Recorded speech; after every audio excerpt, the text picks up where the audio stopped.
She lived just steps away from the Gestapo and armed the resistance anyway. This isn't a movie plot.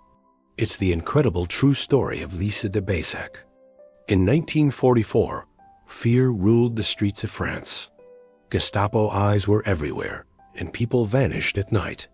One wrong step meant torture or death, yet in the heart of terror, she chose to fight back.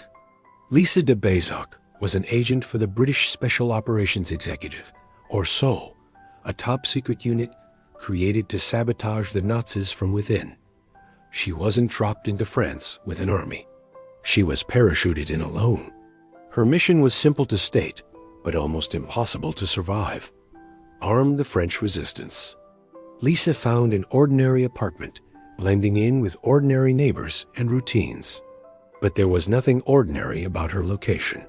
She was living less than 100 meters from the local Gestapo headquarters. Think about that for a second. The very people hunting her were her neighbors. Inside that apartment, she wasn't baking bread. She was hiding weapons, explosives, radios, and top-secret documents. From this nerve center, she coordinated airdrops of weapons, distributed critical supplies, and acted as the lifeline for scattered resistance cells.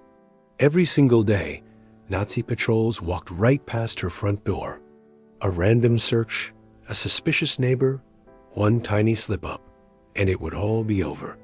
She moved through the city like a ghost, sometimes on foot, sometimes by bicycle, always appearing calm and collected. The weapons she carried in plain sight, hidden in shopping baskets or bags, were the very tools that kept the resistance fighting. If caught, Lise wouldn't have been treated as a prisoner of war. As a spy, she faced certain torture, brutal interrogation, and execution.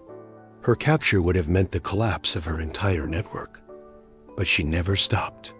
She carried on, fueled by a courage most of us can barely comprehend. Lise de Baissac didn't fight on the front lines with a rifle. She fought a different, arguably more dangerous war. She was the architect of resistance, the unseen force that made it all possible. She survived the war and was decorated with high honors from both Britain and France, but she never sought the spotlight.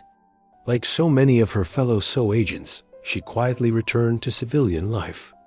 Lise de Baissac proved that at times, the most dangerous battlefield isn't a trench, but a quiet apartment where courage lives right next door to pure evil. Thanks for watching.